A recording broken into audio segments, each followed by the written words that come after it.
చాలామంది నాకు ఫోన్ చేసి, నేను కోళ్ల ఫారం పెట్టినా ఫెయిల్ అయినా, బర్రెల షెడ్ పెట్టినా ఫెయిల్ అయినా, ఇట్లా ఆవుల షెడ్ పెట్టినా ఫెయిల్ అయినా, ఇట్లా అన్ని ఫార్మింగ్‌లు చేసినా, అన్నిట్లలో ఫెయిల్ అయినా, ఇప్పుడు నేను పందుల షెడ్ పెట్టాలని చెప్పేసి అనుకుంటున్నా అని చెప్పేసి నాకు అందరూ కాల్ చేస్తుర్రు.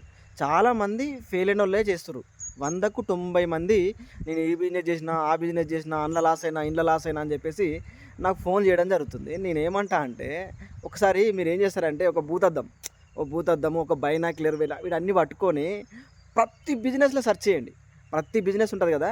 ప్రతి బిజినెస్‌లో పోయి మంచి సక్సెస్ అయినోళ్ళ దగ్గరికెళ్ళి అన్న మీరు ఎట్లా సక్సెస్ అయ్యారని జెప్పేసి అడిగితే ఆయనే విషాద గాథలే చెప్తాడు. ఎంత పెద్ద తోపైనా, రిలయన్స్ అంబానీ అయినా ఆయన పడ్డ బాధల గురించే చెప్తాడు. నష్టాల గురించే చెప్తాడు. ఇక నేనేమంటా అంటే అది ఏ బిజినెస్ అయినా నష్టాలుంటాయి బ్రదర్.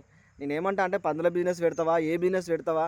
ఏదైనా అసలు ఎందుకు ఫెయిల్ అయితున్నామో ఫస్ట్ రీచెక్ చేసుకోవాలి.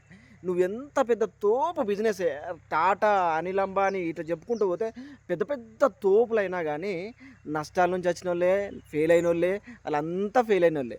నేనేమంటా అంటే ఇదంతా సోదంతా ఎందుకు చెప్తున్నానంటే ఏ బిజినెస్ పెట్టినా, ఈ పందుల బిజినెస్ అని గాదు. ఏ బిజినెస్ పెట్టినా నష్టాలు ఖచ్చితంగా ఉంటాయి. నేను మరీ చెప్తున్నా, మీరు బిజినెస్ పెట్టేటప్పుడు ఫస్టు పర్ఫెక్ట్‌గా ఎక్కడ ఫెయిల్యూర్స్ ఉన్నాయి మళ్ళీ చెప్తున్నా. ఎక్కడ నేను స్ట్రక్ అయితున్నా, ఎక్కడ నేను కరెక్ట్‌గా లేను, ఎక్కడ నాణ్యత తక్కువుంది, ఎక్కడ ఈ ఏమంటారు పని చేసేటోళ్ళు కరెక్ట్‌గా లేరు. ఇవన్నీ రీచెక్ చేసుకొని మళ్ళీ కొత్తగా స్టార్ట్ చేయడం తప్ప, అప్డేట్ అవ్వాలి తప్ప గానీ నష్టాలు లేని బిజినెస్ ఎక్కడా లేదు. నేను మళ్ళీ చెప్తున్నా. ఈ ఓవరాల్ థియరీలా ఏ బిజినెస్ అయినా నష్టాలుంటాయి. కాకపోతే నిన్ను నువ్వు అప్డేట్ అవ్వాల్సిందే. ఖచ్చితంగా అప్డేట్ అవ్వాల్సిందే. అప్డేట్ అయితేనే నువ్వు బిజినెసు, నష్టపోతేనే అది బిజినెస్ అయితది. లాభాలంటే ఎప్పటికి రావు.